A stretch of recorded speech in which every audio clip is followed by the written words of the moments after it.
శుభాలు వందనాలు తెలుస్తున్నాను.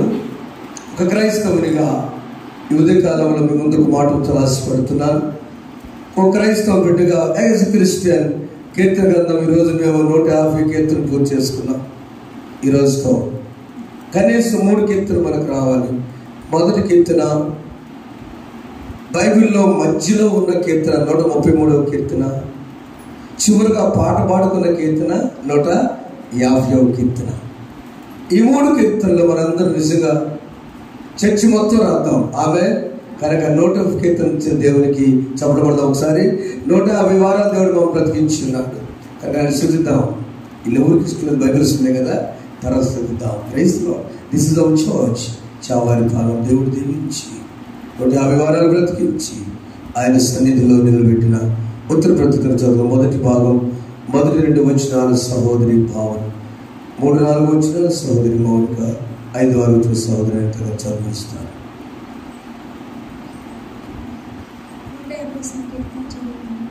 యెహోవాను స్తుతించుడి, ఆయన పరిశుద్ధాలయమునందు దేవుని స్తుతించుడి, ఆయన వెలుగును ప్రసిద్ధి చేయు ఆకాశ విశాలమందు ఆయనను స్తుతించుడి, ఆయన పరాక్రమ కార్యాలను బట్టి స్తుతించుడి,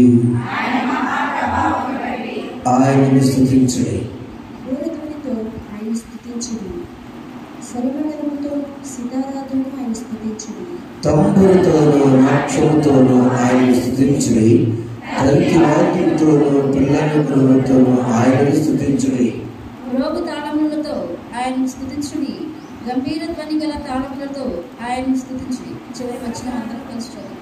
సకల ప్రాణులు యెహోవాను స్తుతించుగాక, యెహోవాను స్తుతించుడి. ఆమె చేసుకుంటున్నాం, ప్రార్థన చేసుకున్నాం. సంగారు సమయంలో అమ్మగారు వచ్చి దీన్ని ధ్యానం చేయకూడదు, ప్రార్థన చేసుకున్నాం, చిన్న ప్రార్థన చేసుకున్నాం. ఇది నా దేవుడు మనకిచ్చిన శ్రేష్టమైన సమయాన్ని బట్టి దేవునికి వందనాలు చెల్లిస్తూ I request Brother Aishwar to pray for this day. God bless you. This opportunity you and ఒకసారి ప్లీజ్ కమ్ ప్రార్థన చేసుకున్నాం. I request Angel come brother త్వరగా రావాలి, ప్లీజ్ కమ్. దేవుని మహాకృపను బట్టి ఎవరి బిడ్డలుగా భక్తికరమైన జీవితాలు జీవించినటువంటి ఈ బిడ్డలను పరిచయం చేసిన తర్వాత వారు ప్రార్థన చేస్తారు. రండి ప్రార్థన చేసుకుంటారా? God bless you. దేవుని ఎదుటి బిడ్డ దేవుని కొరకు జీవించే సాక్షులు ఉండాలని మీరు జీవిస్తూ నేటి సందేశం కొరకు ప్రార్థన చేస్తున్నారు కోరుచున్నారు. చెప్పకూడదామండి, అదిరికండి బాగుంటుంది. God bless you. అమ్మగారు వచ్చి వారికి గిఫ్ట్స్ ఇచ్చి అతను ప్రార్థన పెడతాం. సకల ప్రాణులు యెహోవాను స్తుతించుడి, సకల ప్రాణులు యెహోవాను హల్లెలూయా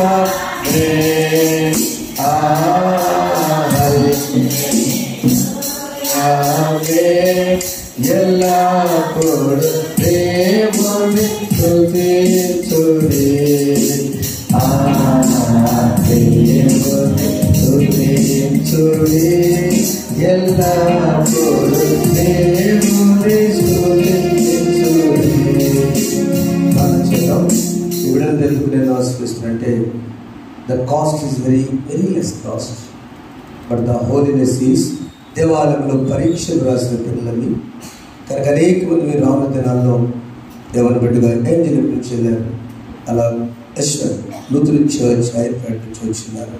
అయితే ఆ బిడ్డల దేవుడు దీవించి మన సంఘానికి మేలుకరంగా చిన్న బిడ్డలను యవనస్తులను ప్రోత్సహించబడి ఉండాలని దీవిస్తూ ఈ దేని కీర్తన కోసం ప్రార్థన చేస్తుగా ప్రదర్శనకు ఆహ్వానిస్తున్నారు. అమ్మాయి నుంచి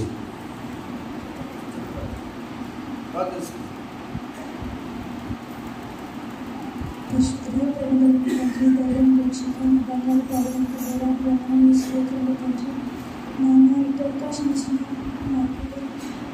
ఈ దినాన్ని బట్టి మీకే వందనాలు, స్తుతులు, స్తోత్రాలు. నాన్న తండ్రి, దీన్ని చూడలేక నశించిపోయారు కానీ దేవా మాకు అవకాశం ఇచ్చిన దేవానికి వందనాలు లేదా స్తోత్రం లేదా పరిశుద్ధుల Yes, Lord.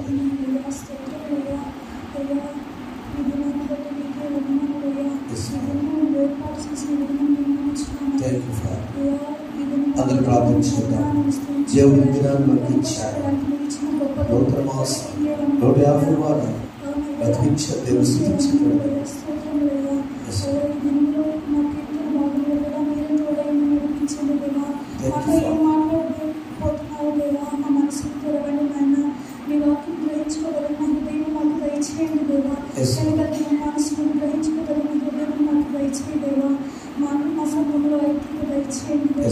అందరికీ ఒకే ఆత్మ, ఒకే మనస్సు, ఒకే శరీరంతో కలిసి నాయన నిన్ను ఆరాధించుకున్న గొప్ప మనసు మాకు దయచేయండి నాయన. నేను పూర్ణ హృదయంతో ప్రార్థన చేసుకుందాం. ఈ అవకాశం లేకుండా పరిస్థితులు రాజులకి రాజు నాయన మాకేమైనా ఉందంటే దేవా అది నువ్వు ఇచ్చిందే దేవా. మమ్మల్ని బట్టి మేము అతిశయించడానికి మా దగ్గర ఏమీ లేదు. ఏమైనా ఉన్నామంటే దేవా అది కేవలం మీ కృపను బట్టే దేవా. మీ కృపను బట్టి మీకే వేలాది స్తోత్రములు దేవా. అన్న విషయంలో మీరే సహాయం చేసి నాయన ఈ ఆరాధనంతట్లో మీరే అధ్యక్షత వహించి నాయన మాతో మాట్లాడమని ఏదైనా అంతట్లో మీరే తోడని నడిపించమని నజరేయుడైన యేసుక్రీస్తు నామములో అడిగి వేడుకుంటున్నాము తండ్రి. ఆమేన్.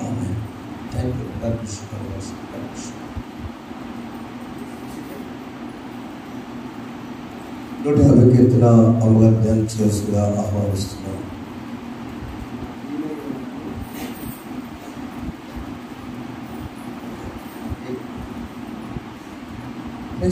Thank you. స్తోత్రములు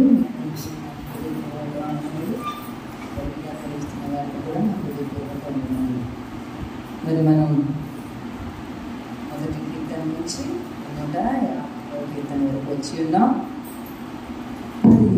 దావీదు మహారాజు ఎక్కువ రాశారు కాబట్టి ఈ కీర్తనని దావీదు కీర్తనలు అంటామని మనం తెలుసుకున్నాం. ముఖ్యంగా కీర్తనలు ఈ 150 కీర్తనలని మనం 2 ప్రాముఖ్యమైన విభాగాలుగా మెయిన్ 2 భాగాలుగా విభజించాం. మొదటిది స్తుతి కీర్తనలు, రెండవది విలాప కీర్తనలు అని. స్తుతి కీర్తనలు అంటే దేవుడు ఏమై ఉన్నాడు, ఆయన మనకు ఏమి చేశారు అనేది జ్ఞాపకం చేసుకొని ఆయన స్తుతించడం, థ్యాంక్స్ చెప్పడం, అది స్తుతి కీర్తనలు. విలాప కీర్తనలు అవి కూడా 2 రకాలు. మళ్ళా అవి వ్యక్తిగత విలాపము, సామూహిక విలాపం. వ్యక్తిగత విలాపం వ్యక్తిగతంగా బాధ వేదన సంభవించినప్పుడు రాసిన పాటలు, అవి వ్యక్తిగత విలాపం. సామూహిక విలాప కీర్తనలు అంటే సంఘం సంబంధించి లేకపోతే గ్రామం సంబంధించి భయంకరమైన తుఫాన్లు, విపత్తులు అలాంటివి సంభవించినప్పుడు సంఘం అంతా కలిసి ప్రార్థించేటువంటి ఆ కీర్తనలు విలాప కీర్తనలు అంటాం. ఇంకా జ్ఞాన కీర్తనలు, జ్ఞాపకార్థ కీర్తనలు, రాజకీర్తనలు, యాత్రా కీర్తనలు, ఇంకా చాలా ఈ 2 విభాగాలలోనే ఉన్నటువంటి కీర్తనలు అవి. అయితే మనం చివరి 5 అధ్యాయాలు కూడా ముఖ్యమైన స్తుతి కీర్తనలుగా మనం తెలుసుకుంటూ వచ్చాం. ఈ మొదటి కీర్తనలోనూ 6 వచనాలు ఉన్నాయి.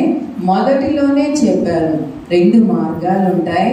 నీతిమంతుల మార్గం ఒకటి ఉంటుంది, దుష్టుల మార్గం ఉంటుంది. కాబట్టి మీరు ఏ మార్గంలో నడిస్తే ఎవరు ఏ విధంగా ఉంటారో అక్కడ మొదటి కీర్తన 6 వచనాలు. చివరి కీర్తన 150వ కీర్తన కూడా 6 వచనాలు. అక్కడే మరి 2 మార్గాలు తెలియచేసిన తరువాత అందరూ కూడా ఈ కీర్తనలన్నీ ధ్యానించిన తరువాత ధన్యులు అవ్వాలి, దేవుణ్ణి స్తుతించాలి. ఇదే ముఖ్య ఉద్దేశం. దేవుని స్తుతించాలి. ఏ విధంగా స్తుతించాలి అనేది 6 వచనాల్లో వ్రాయబడి ఉన్నది. మొదటిది ఎక్కడ స్తుతించాలి దేవుణ్ణి? ఆయన పరిశుద్ధ ఆలయమందు. నువ్వు ఇంట్లో స్తుతించడం కాదు, నీ మనసులో థ్యాంక్స్ చెప్పుకొని ఊరుకోవడం కాదు. నీవు దేవాలయానికి రావాలి, దేవుడు నీకు చేసిన మేళ్ళన్నిటి గురించి చెబుతూ దేవుణ్ణి స్తుతించాలి ఆయన ఆలయంలో. ఆ తర్వాత ఇంకా ఆకాశం, పరిశుద్ధ ఆకాశం. ఆయన సన్నిధిలో. తర్వాత ఆ పాట అంతా మనకు వచ్చు. చివరి వచనం, సకల ప్రాణులు యెహోవాని స్తుతించుదురుగాక. యెహోవాను స్తుతించుడి. సకల ప్రాణులు, ప్రాణం కలిగిన ప్రతి వారు దేవుని స్తుతించాల్సిందే. ప్రాణము అన్నిటికంటే మిన్నైనది. ప్రాణం లేకుండా ఎంతున్నా ఉపయోగం ఏమీ లేదు. ఎన్ని నెలలు భద్రపరిచినా ఉపయోగం లేదు. ఇదివరకు రాజులోని మరి జీవం పోయిన తర్వాత నిర్జీవమైనటువంటి ఆ దేహాన్ని సుగంధద్రవ్యాలు పూసి చెడిపోకుండా ఎన్ని సంవత్సరాలు ఉంచినా ఉపయోగం లేదు. కాబట్టి నీలో ప్రాణం ఉన్నప్పుడే నీవు దేవుణ్ణి స్తుతించు. ఈరోజు మా చిన్నవాడిని రామ్మ చర్చి కంటే నాకేం బాగాలేదమ్మా అంటున్నాడు. ఎందుకమ్మా? నిన్నంత మూడీగా ఉన్నాడు, చాలా లేట్గా వచ్చారు. ఏమైంది ఏమైంది ఏమైంది అని అడుగుతుంటే, ఏం లేదమ్మా మా ఫ్రెండ్ ఒకడు చనిపోయాడు. ఏమైందమ్మా? ఏమైనా బాగాలేదా? ఏం బాగోలేదు కాదమ్మా, హార్ట్ అటాక్ అంట. హార్ట్ అటాక్ అంటే ఆ వయసు పిల్లలకి ఏంటంటే వాళ్ళకి ఇద్దరే బ్రదర్స్ అంట. ఒక బాబేమో అమాయకుడిగా ఉంటాడు, వీడేమో చిన్నోడు. మరి కుటుంబంలో ఎంత వేదన. అమ్మ నేను ఇప్పుడు వెళ్తాను అడుగుతామా, ఈరోజు ఆదివారం కదా, నిన్న చూసి వచ్చావు కదా, ఇంకా అవసరం లేదులేమ్మా, నువ్వు వారి కుటుంబం కోసం మనం ప్రార్థన చేద్దాం, ఈ దేవాలయంలో తప్పనిసరిగా మనం దేవుడు స్తుతించాలి కాబట్టి వ్యక్తిగతంగా సరే మళ్ళీ అక్కడ చర్చిలో పాల్గొంటాను అన్నాడు. అంటే చూడండి, అది ప్రాణం లేకపోవడం అనేది చిన్నపిల్లలు కాదు, యవనస్తులు కాదు, వృద్ధులు కాదు, ఆరోగ్యవంతులు అని అనుకుంటాం. కానీ ఆరోగ్యవంతులు సడన్ గా గుండె ఆగిపోవడం, ప్రాణం పోవడం. కాబట్టి ఇవన్నీ లేకుండా దేవుడు మనకి ఒక వారాన్ని ఇచ్చాడు, ఒక దినం ఇచ్చాడు, ఒక క్షణం ఇచ్చాడు. అందుని బట్టి మీరు దేవుని స్తుతించాల్సిందే. సకల ప్రాణులు, ప్రతి ప్రాణి దేవుని స్తుతించాలి. కాబట్టి ఈ 150 కీర్తనను ధ్యానించిన మనం ఒకటి తెలుసుకుందాం. ఏమని? ప్రాణం ఉండగానే మనం దేవుని స్తుతిద్దాం. ప్రాణం పోయినాక మన్ను నిన్ను స్తుతించిన ఏ మాట పలకలేదు జీవం లేనప్పుడు. కాబట్టి జీవంగా ఉన్న మనం, మన దేవుడు మనకి ప్రాణం. అందుకే 103వ కీర్తన, నా ప్రాణమా యెహోవాను సన్నుతించుము, నా అంతరంగమున సమస్తమా ఆయన పరిశుద్ధ నామమును సన్నుతించుము. నా ప్రాణమా యెహోవాను సన్నుతించుము, ఆయన చేసిన ఉపకారములలో దేనిని మరువకు. నా ప్రాణమా కృంగియున్నావా,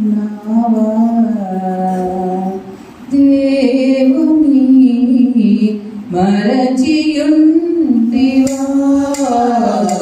నా ప్రాణమా కృంగియున్నావా,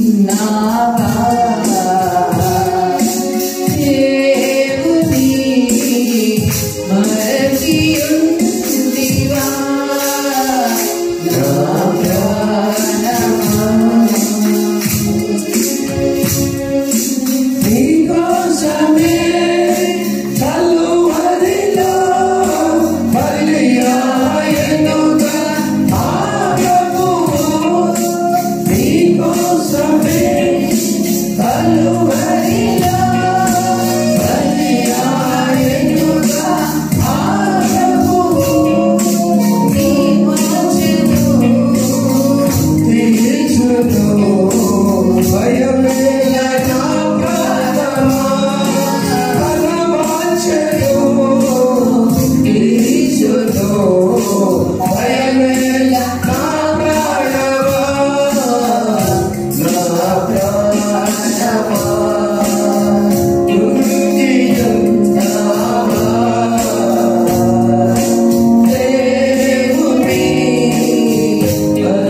మరచియుంటివా. నా ప్రాణమా.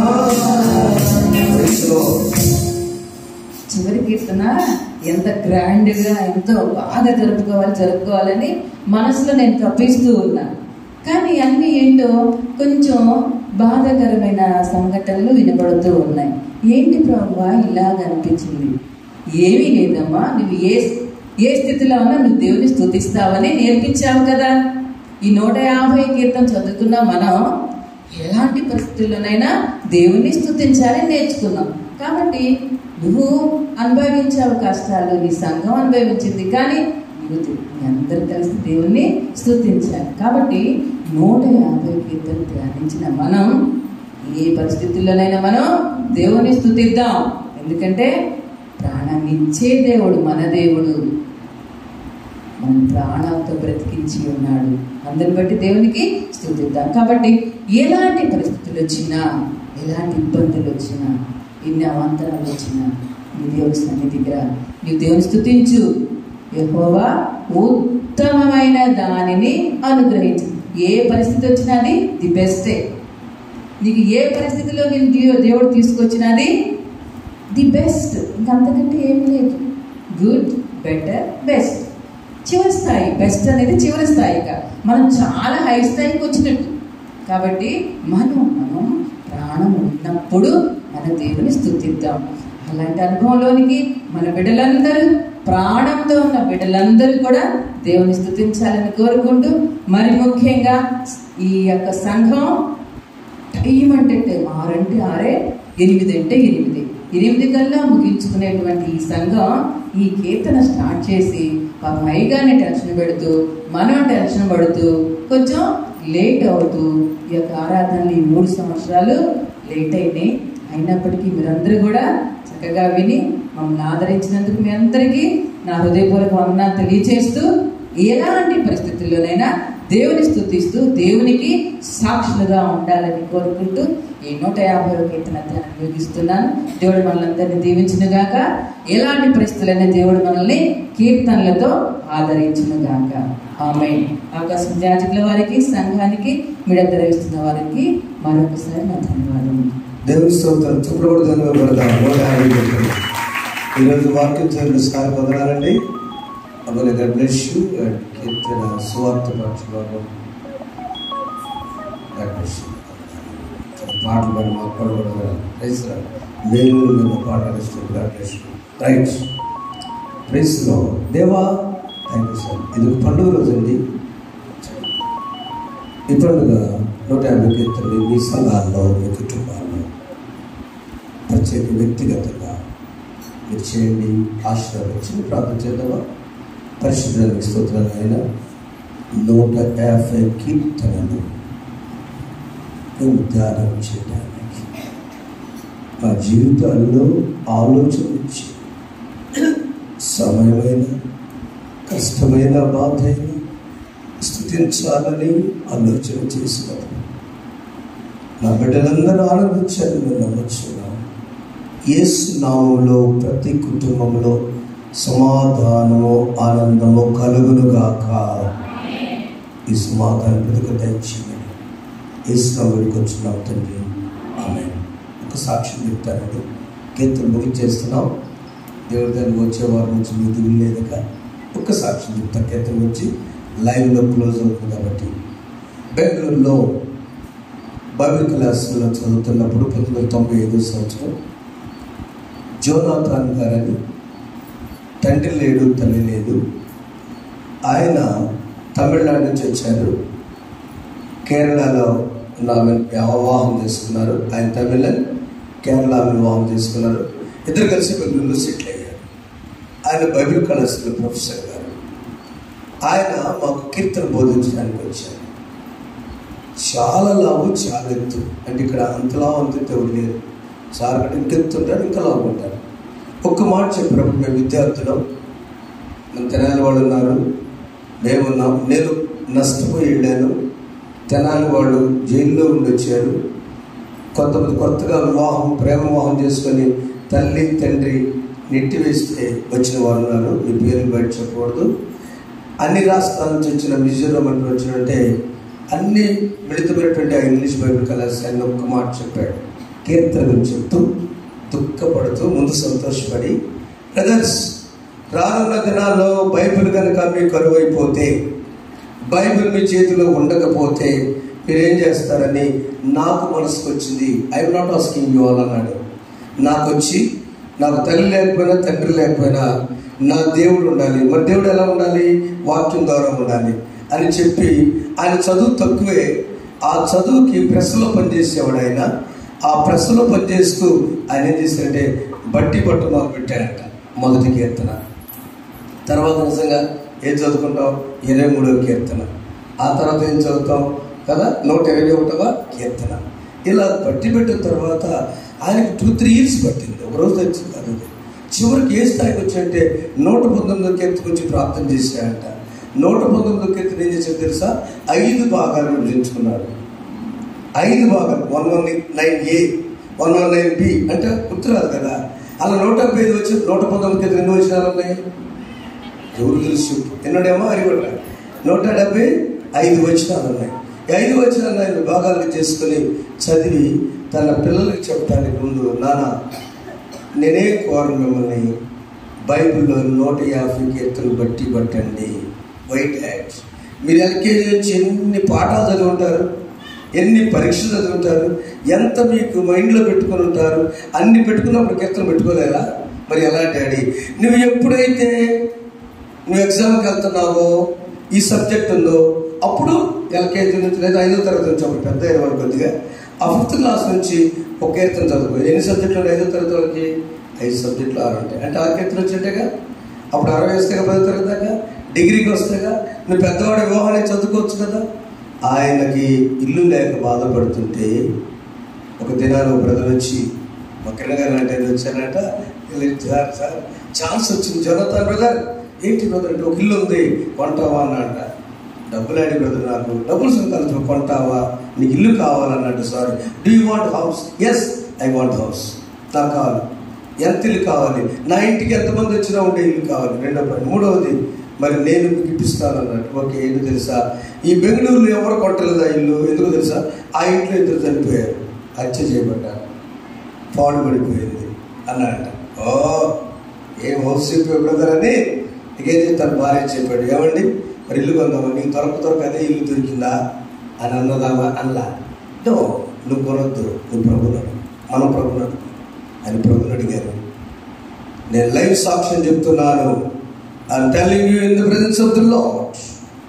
ఆ రోజుల్లో 1993-4 సంవత్సరాల్లో అతి ఖరీదైన ఇల్లు ప్రార్థన చేయగా దేవుడి దర్శనమిచ్చి ఇగో, ఎందుకో తెలుసా, 150 కీర్తనలో సకల ప్రాణులు యెహోవాను స్తుతించుడి అన్నట్టుగా వెళ్ళి ప్రే చేయి అక్కడ అనగా ఒకసారి చూద్దాం రండి. చుట్టూ తిరిగి ప్రే, స్తుతి, థ్యాంక్ యూ జీసస్ అని చెప్పి ఆ ఇంటికి వెళ్ళి అడ్వాన్స్ ఇవ్వడానికి ఉన్న కొద్ది అమౌంట్ ఇచ్చేసి 16,000 రూపాయలకి ఆ రోజుల్లో ఇచ్చేసిన తర్వాత బైబిల్ కాలేజీలో అందరూ తీసుకెళ్ళి చప్పట్లు కొట్టించి గిటార్లు వేసి మణిపూర్ ప్రార్థన చేసిన తర్వాత వెంటనే పెయింటింగ్ వేసి ఒకటే చెప్పాడు, బైబిల్ కాలేజీలో విద్యార్థులారా, మీరు ఎప్పుడు బెంగళూరు వచ్చినా 6 గదులున్న నా వీళ్ళు ఆహ్వానం. చప్పట్లో ఒకసారి దేవుని స్తోత్రం.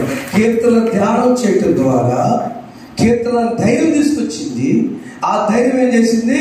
ఎవరు కొన్నిళ్ళు ఎవరు కొట్టానికి వచ్చారా సార్? కాదు కదా. ఎవరు కొననిళ్ళు ప్రభు మన కొరకు సిద్ధపడి. ఏమైందా? దేవుని బిడ్డకి ఏమైందా? ప్రార్థించుకుని ఏమైందా?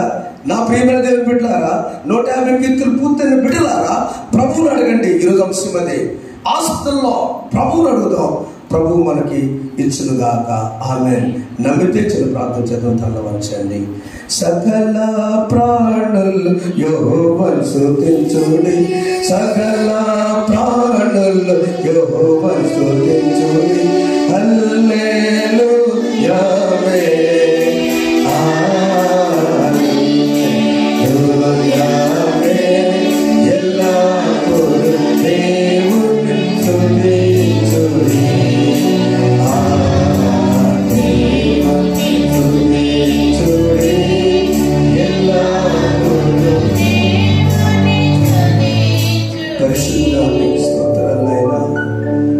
జీవితంలో మా కోరిక 150 కీర్తనలు మేము అంతరంగంలో ఉంచుకోవడానికి.